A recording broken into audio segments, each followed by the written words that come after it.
Hey guys, welcome back to some of Mrs. Taylor's math videos. I wanted to talk to you today about decimals, not because I want you to really learn them, although I would love that, but I want you to learn them enough to feel comfortable doing some of the problems in the test packet that we've been working on.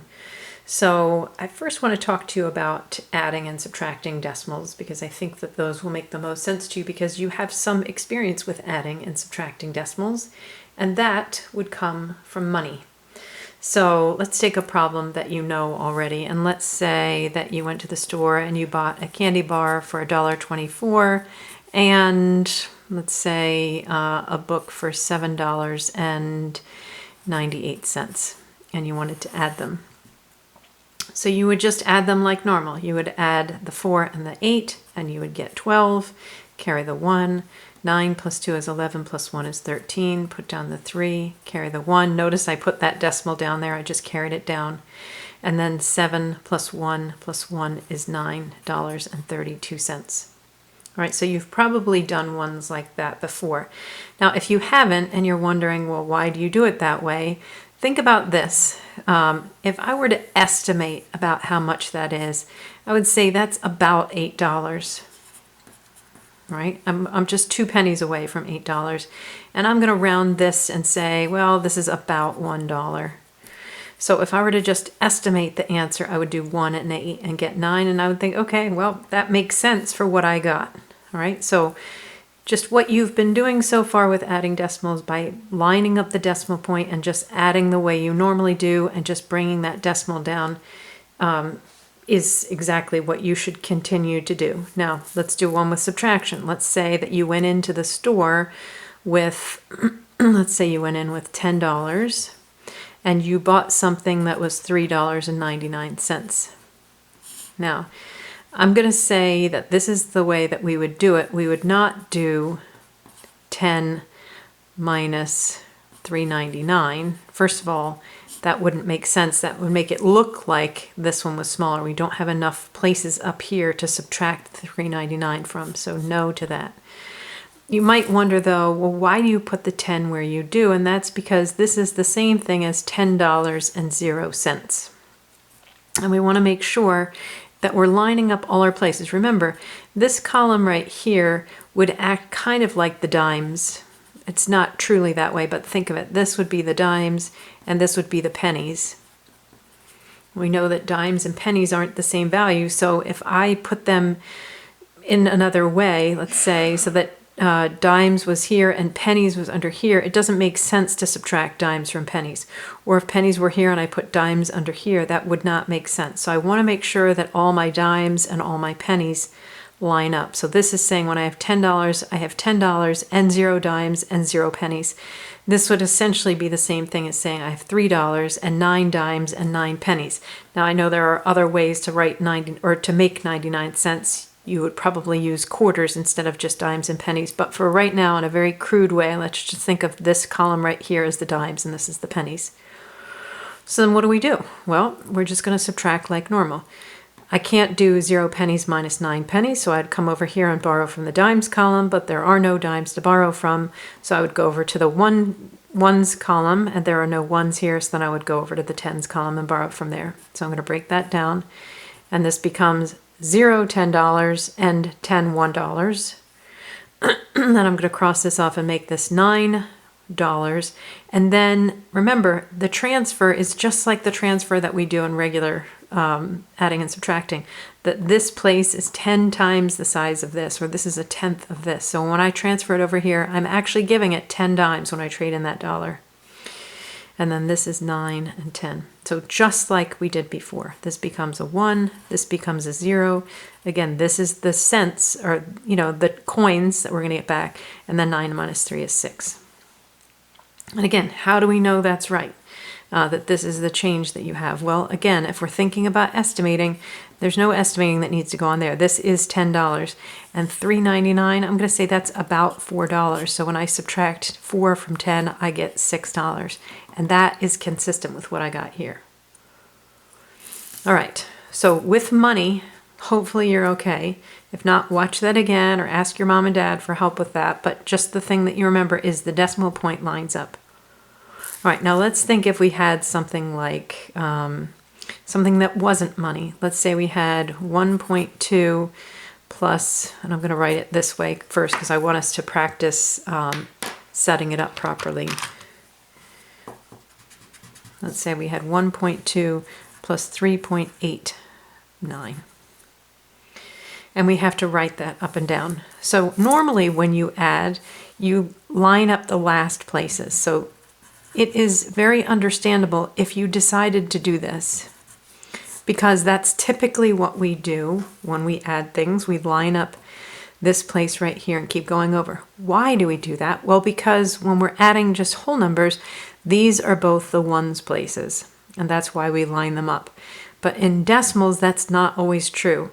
And again, if we're thinking of this first place after the decimal as being the dimes place and this being the pennies place, then what we have right now is this is the dollars lined up with the dimes. This is the dimes lined up with the pennies.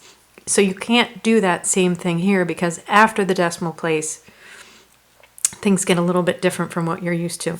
So the best way to do this, so that's wrong. The best way to do this is always just go by where the decimal point is. So in this case, we would add like this. All right, this is the ones place, and we're adding them together. There's the decimal. Then again, very crudely, we're going to call this the dimes place. This is the dimes place, and so they both line up. And this is the cents place, and there's nothing here. So stop for a second and think, well, if there's nothing there, what is it? And hopefully you figured out that it's a 0, right? In decimals, we don't need to write that 0 for it to be a 0. It's just implied if there's nothing else after the last place that all of them are zeros. All right, so now we go to line them, or now we go to add them, and we could say 9 pennies and 0 pennies is 9 pennies, 8 dimes, and 2 dimes would be 10 dimes. Put down the 0, carry the 1, again, because as we transfer over, 10 dimes makes $1. So then we've got 1 and 3 is 4, plus 1 is 5, and this would be 5.09. And I'm not going to teach you yet how to read that properly. That's going to happen in 6th grade. But again, I always want you to think, does this make sense? So if I were to estimate this, 3.89, all right, that's about, if this were money, this would be about $4. All right, you're only about 11 cents away. You are only exactly 11 cents away from $4. So we're going to estimate that that's 4. And then this is like $1.20, and we're going to estimate that's about $1 if we were doing money, and add them together and we get 5, which is very close to what we actually got. All right, had you done it this way, we would have got 9 plus 2 is 11, 8 plus 1 plus 1 is 0, carry the 1, we would have gotten $4.01, which is not extremely close to 5. So this would be the wrong way to do it. Okay, let me give you 2 to do. I'm going to write them horizontally, and I want you to change them to vertically, and then add or subtract. While you do it, pause the video because I want you to try it on your own. So let's say we had 3.621 plus 14.7. That's our adding one, and then our subtracting one is 75.905 minus 12.28. All right, so pause the video, and I want you to write them vertically like we did from here. Here we had it horizontally, and then we had to write it vertically. And I want you to do that, and then do the adding and subtracting. And come back when you're done, and you can watch me work through it and check to make sure that you got the right thing.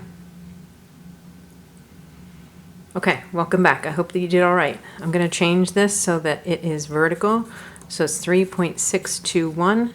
And I'm going to line up the decimals because, again, I want to make sure that I'm adding the right place to itself. So this is 14.7. All right. Again, if we think about it like money, this is the ones place. This is the dimes place. This is the pennies place. This doesn't really transfer well as we're talking about money because there is nothing smaller than a penny. But if there were, you know, that's where the place would be.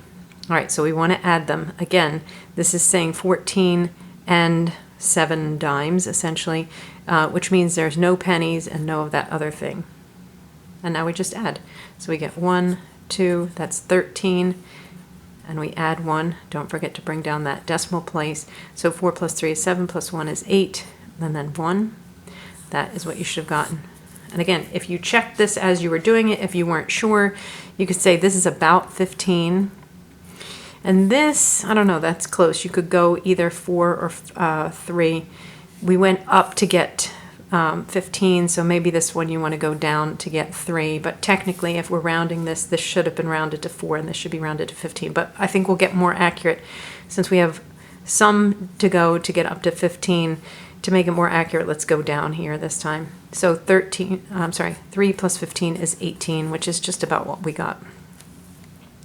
All right, and the next one, you should have done 75.905 minus 12.28.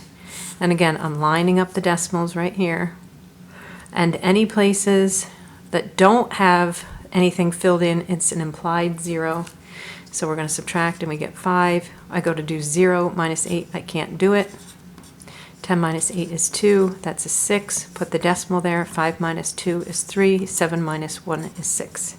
And if I estimate, I'm going to say this is just about 76, and I'm going to call this 12. So 76 minus 12 would be 64, and that's pretty darn close to what we got. Okay, in the next video, I'm going to talk about multiplying. I will see you soon.